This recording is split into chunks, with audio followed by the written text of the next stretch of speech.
Hello, hello, hello, hello, hello, ladies and gentlemen. This is your Professor Aditya Sharma, and I hope people are doing absolutely amazing. तो भाई साहब अपन ने ना real life case scenarios के ऊपर बढ़िया बढ़िया छोटे छोटे शॉर्ट्स डालना चालू किए और मैं बता दूं करके मतलब मजा आ गया। बच्चे लोग के लिटरली कमेंट्स आ रहे हैं बहुत ज्यादा। बच्चे कह रहे हैं कि सर ऐसे रियल लाइफ केस सिनेरियोस के ऊपर जब आप शॉर्ट्स बनाते हो तो बहुत मजा आता है।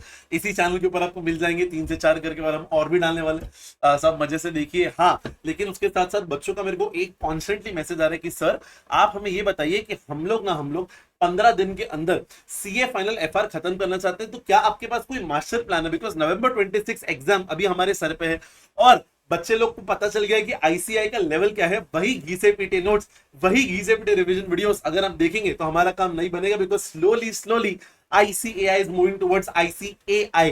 तो भाई साहब अपने को अपनी तैयारी बहुत अच्छे से करनी पड़ेगी और अभी से अपने पास 15 दिन का मास्टर प्लान रेडी होना चाहिए। तो यार मैंने बहुत बढ़िया तरीके से, ठीक है, ये छोटा सा इजी लैंग्वेज आपके लिए प्लान बनाया। आप बिल्कुल चिंता नहीं करिएगा, आपको लिखने की कोई जरूरत नहीं, आप खाली ये सुन लो। आपको नीचे डिस्क्रिप्शन में ये प्लान मिल जाएगा, आप डाउनलोड करके आराम से देख लेना और इसको फिर आप कहीं नोट डाउन कर लेना। मतलब इसका प्रिंट आउट लेके आप कहीं चिपका देना। अभी आप खाली सुन लो मैं क्या बोल रहा हूँ। हाँ, लेकिन आगे बढ़ने के पहले बढ़िया वाला क्यों ना वीडियो को लाइक हो जाए, अब चैनल का बढ़िया वाला सब्सक्राइब हो जाए, बराबर ना भाई? एक नंबर एक नंबर एक नंबर।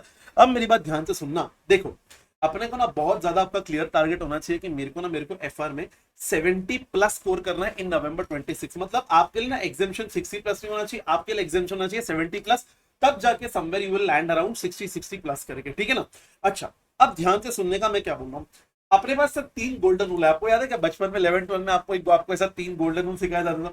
वैसे एफआर में आपको अगर अच्छे से एग्जामिशन स्कोर करना है तो आपके पास 3 गोल्डन रूल है एफआर में करके, ठीक है? ध्यान से सुनना। पहला, आपको ना रिवीजन और प्रैक्टिकल सम पे ज्यादा ध्यान देना है। मैं देखता हूँ बच्चे लोग कॉन्स्टेंटली थियोरी थियोरी थियोरी करते रहता है। अरे आपको ना थियोरी समझना है और सम्स अच्छे से सॉल्व करना है, ठीक है? ये पहला गोल्डन रूल है। दूसरा, प्रेजेंटेशन मैटर्स हेवीली इन एफआर। भाई साहब FR is the first paper of your innings, please understand. उसका प्रेजेंटेशन बहुत अच्छे से आपका होना ही चाहिए। सॉरी।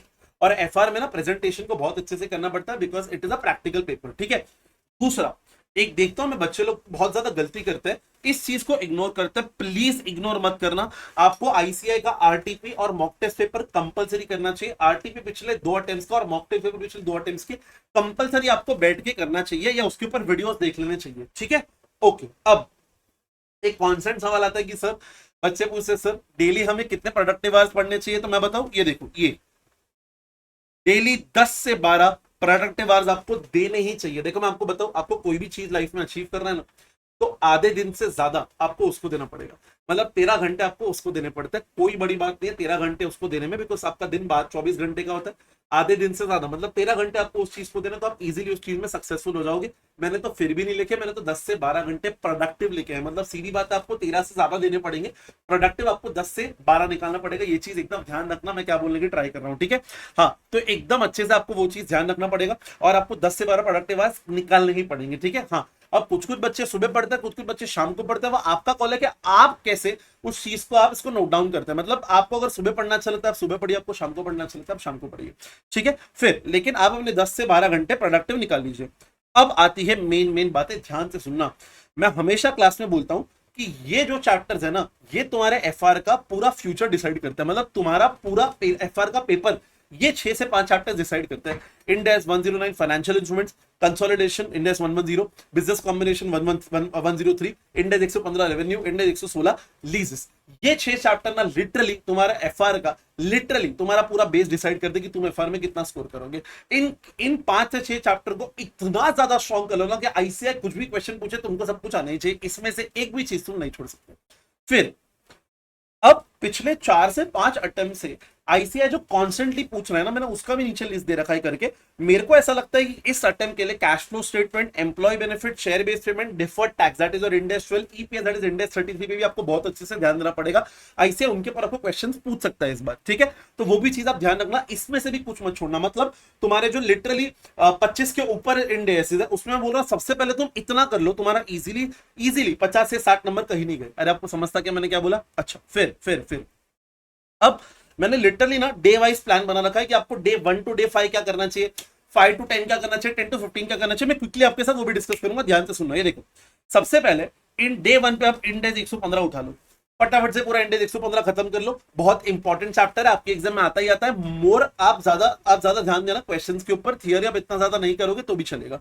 फिर 2 दिन आप देना इंडेक्स 109 को, ठीक है। फिर आप करना इंडेक्स 116 लीजेस, पूरा दिन आपको जाएगा। फिर आप करना कंसोलिडेशन इंडेक्स 110, ठीक है। ये 5 दिन आप बहुत ज्यादा अच्छे से अगर आप पढ़ लोगे ना तो तुम्हारा एफआर का बेस बहुत रेडी हो जाएगा। अच्छा, फिर ध्यान से सुनना, तुमको कुछ इस तरीके से करना चाहिए कि तुम ना 4 घंटे फटाफट से सारा कॉन्सेप्ट उड़ा लो, मतलब 4 घंटे पूरा कॉन्सेप्ट धनाधन उड़ा लो। फिर आप 4 घंटे प्रैक्टिकल क्वेश्चंस कर लो और 2 घंटे सेम डे रिवाइज करो। क्या होता है ना, देखो मैं आपको बताता हूँ, जब आप सेम डे कुछ चीज रिवीजन करते हो ना तो डबल रजिस्ट्री होती है। एक तो जब तुमने पढ़ा है तब, और दूसरा जब तुमने रिवीजन किया है तब, तो डबल रजिस्ट्री होती है। और एक बार डबल रजिस्ट्री हो गई ना तो उस कॉन्सेप्ट को तुम्हारे दिमाग से निकालना बहुत डिफिकल्ट हो जाएगा। अरे आपको समझा, तो इसलिए स्ट्रैटेजी फॉलो करना बहुत ज्यादा अनिवार्य है। अरे आपको समझा क्या मैं क्या बोला बच्चा लोग? ओके, देन ध्यान से सुनने का। अब डे 6 से डे 10, ये देखो ये वाला कि भाई साहब आपको क्या करना है, तुम्हारा भाई तुम पहले बिजनेस कॉम्बिनेशन कर लो, पूरा दिन बहुत इजी फटाफट हो जाएगा।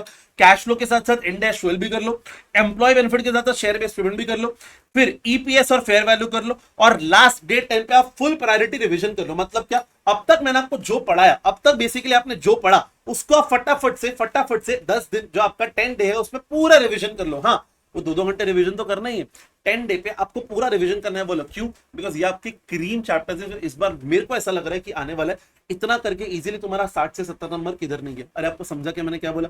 उसके बाद एक चीज ध्यान रखना जो मैं आजकल हर बच्चों को बोलता हूं, आपको ना मेंटेन करना है 1 FR black book for adjustments and mistake. इसका मतलब क्या है? एक FR का बुक बनाओ, ध्यान से सुनो, एक FR का ना बुक बना लो, ये देखो, सॉरी, एक एफआर का बुक बनाओ जिसके अंदर आप अपनी सारी मिस्टेक्स, हर एक चीज बहुत अच्छे से लिख रहे हो, ठीक है। मतलब आपके पास वो बुक हैंडी होनी चाहिए कि एफआर में ना आपको पता होना चाहिए कि कौन सी मिस्टेक्स आपको लग रहा है आपने की थी एग्जाम के एक दिन पहले, उसको रेफर करके जाना मतलब करके जाना। मैं तुम्हें बता रहा हूं करके, लिटरली बता रहा हूं, वो इतनी ज्यादा बढ़िया चीज है ना करके। मतलब तुमने अगर ये चीज कर ली ना, ऐसा पॉसिबल ही नहीं कि एफआर में जब क्वेश्चन आए तो तुम उसको अटेंड ना कर पाओ, ठीक है। तो ये चीज प्लीज तुम लोग मैंडेटरली करना। अच्छा, उसके बाद ये देखो ध्यान से सुनना, यहाँ पे डे 11 टू डे 15 प्लान की मैं बात करूं तो ध्यान से सुनना मैंने क्या बोला, एकदम ध्यान से सुनना। मैं तुमको एक चीज और बताता हूं, ये देखो, तुमको अगर जमे तो तुम ये चीज करना। ये देखो, तुम इस चीज को सबसे पहले मैं बताता हूं 15 टू 20 डे प्लान में इसको कर देता हूं तुम्हारे लिए, ठीक है। एक चीज ध्यान से सुनना, ये देखो 11 से लेके 15 ऑल रिमेनिंग टॉपिक्स, मतलब एफआर में ना बाकी जितने भी छोटे टॉपिक्स तुम ना 5 से 6 दिन कर लो। इंडेक्स 16 हो गया, 38 हो गया, 48 हो गया, आई मीन 36 हो गया, 38 हो गया, 40 हो गया, जो जितने भी छोटे छोटे टॉपिक्स है फटाफट से 11, 12, 13, 14, 15 5 दिन में धनाधन उड़ा के इसको भी खत्म कर दो करके, ठीक है ना। अच्छा, फिर आता है तुम्हारा last day 15 to day 20 plan, जो बहुत ज्यादा इंपॉर्टेंट है। ध्यान से सुनना मैंने क्या बोला, ठीक है, ध्यान से सुनना। ये देखो, ये थोड़ा सा मैं इसको चेंज कर देता हूँ, बराबर। ये देखो, इसको मैं 15, 16, 17, बेसिकली 15 नहीं, वेट, अभी ठीक करके देता हूँ, ये देख, हाँ ये रहा, ये 16, 17, 18, 19 और 20। ध्यान से सुनना, तुमको कंपल्सरीली ये चीज करना ही पड़ेगा। मतलब तुम अपना मॉक टेस्ट 1 लिखो, और मैं तो सजेस्ट करूंगा मॉक टेस्ट 1 के साथ मॉक टेस्ट 2 भी लिख दो, ठीक है। मतलब 1+2 बोल रहा हूं मैं, मॉक टेस्ट 1 प्लस में मॉक टेस्ट 2 बोल रहा हूं। ध्यान से सुनना, mock test 1 plus mock test 2 दोनों लिखो। अच्छा, उसके साथ साथ ना अगले दिन कुछ मत करो, बस इस मॉक को खुद एनालाइज करो। सर खुद ही करें? अबे दूसरा अपने को बताएगा अपना मिस्टेक क्या है, अपने को खुद पता होना चाहिए अपना मिस्टेक क्या है। तो आप लिटरली ना मॉक एनालिसिस कीजिए। अरे आपको समझा? फिर RTP MTP past year question paper, मैं नहीं कहता कि तुम बैठ के सॉल्व करो, लेकिन मिनिमम 4 अटेम्प्ट के पास्ट एग्जाम क्वेश्चंस देख लो, रफली सॉल्व कर लो। अरे आपको समझा? उसके साथ साथ 2 अटेम्प्ट के आरटीपी, उसके साथ 2 अटेम्प्ट के एमटीपी भी करो। अरे इसको नहीं जमता तो 1 से 2 दिन दे दो, कोई दिक्कत नहीं है। मतलब 18, 19 2 दिन दे दो, और 19 के साथ साथ शाम को एक बार ब्लैक बुक रिवीजन कर लेना, ब्लैक बुक रिवीजन कर लेना। अरे आपको समझा मैंने क्या बोला? और लास्ट में जो तुम्हारा डे 20 है ना, उस दिन तुम जितना भी तुमको लगता है छोटे छोटे कॉन्सेप्ट जिसमें आपको दिक्कत आ रही है उसको फटाफट से रिवाइज कर लेना। अरे आपको समझा मैंने क्या बोला? ये तुम्हारा अल्टीमेट स्ट्रैटेजी है, एफआर में मास्टर प्लान है 70+ स्कोर करने के लिए। देखो तुम्हारे पास ऑलरेडी अगर कोई प्लान है ना तो कोई दिक्कत नहीं, लेकिन अगर तुम्हारे पास कोई प्लान नहीं है तो आंख बंद करके इसको फॉलो कर लेना। तुमको समझा? ओके, अब ध्यान से सुनना, एग्जाम के 3-4 दिन पहले, मतलब मैंने 3 days लिखा है बिकॉज आइडियली स्टूडेंट 3 से 4 दिन देता है। आप 4 दिन दे दो, 5 दिन दे दो, कोई दिक्कत नहीं है। Only revise important adjustments and ICA presentation format. सीधी बात है, आप सब कुछ तो नहीं कर पाओगे, ठीक है। तो जो रिवाइज इंपॉर्टेंट, बेसिकली जो इंपॉर्टेंट एडजस्टमेंट्स है उसको एकदम अच्छे से करके चले जाना, और आईसीए का प्रेजेंटेशन फॉर्मेट देख लेना, ठीक है। अब ये देखो, ध्यान से सुनो, जैसे मैंने आपको बोला लास्ट 5 टर्म का एनालिसिस आप देखोगे, आईसीए रिपीटेडली इन चैप्टर्स के ऊपर आपको पूछ ही रहा है, इन चैप्टर्स के ऊपर आपको पूछे जा रहा है, पूछे जा रहा है, पूछे जा रहा है। मैंने वेरी वेरी इंपॉर्टेंट लिखा है, आप इसको अच्छे से करके चले जाना, ठीक है। जैसे फाइनेंशियल इंस्ट्रूमेंट हो गया, consolidation, revenue, lease, cash flow करके, ठीक है। उसके बाद ध्यान से सुनना, बच्चे मैक्सिमम किधर मार्क्स लूज करते हैं, तो बच्चे मैक्सिमम मार्क्स लूज करते हैं इधर। बच्चों को प्रेजेंटेशन में दिक्कत आती है, बच्चों को वर्किंग नोट्स में दिक्कत आती है, बच्चे भूल जाते हैं कि वर्किंग नोट जो है वो बनाना चाहिए। अरे working note should form part of answer, I say clear cut ऐसे लिखता है करके, तो वर्किंग नोट आपके आंसर का पार्ट होना चाहिए। और उसके बाद मिसिंग एडजस्टमेंट बच्चे लोग दिक्कत आती है, तो दैट इज आपका जो ब्लैक बुक है वो आपको इसमें काम आएगा। अरे आपको समझा? अच्छा, फिर ध्यान से सुनना। अब सवाल आता है कि सर 70+ स्कोर कैसे करने का। तो देखो, मैं हर बार क्लास में आपको ये बोलता हूँ, मेंशन इंड एस नंबर। मतलब अगर आपको इंड एस नंबर का याद है तो प्लीज कोट करके दो, इंस्टीट्यूट आपको उसके मार्क्स देता है। अरे आपको समझा? उसके साथ साथ आप क्या करो, फाइनल आंसर्स को ना बॉक्स बना दो, बढ़िया वाला ऐसा एक बॉक्स रेडी कर दो करके। ये बड़ा अल्टीमेट कंक्लूजन है, ठीक है, जिससे एग्जामिनर को दिखता है कि भाई साहब वो उस बंदे ने वो मेहनत करी है एक्स्ट्रा करके मेरे लिए, ठीक है। तो वो चीज आप करके दो। उसके बाद वर्किंग नोट, जैसे मैंने आपको बोला, प्रॉपर्ली बनाना।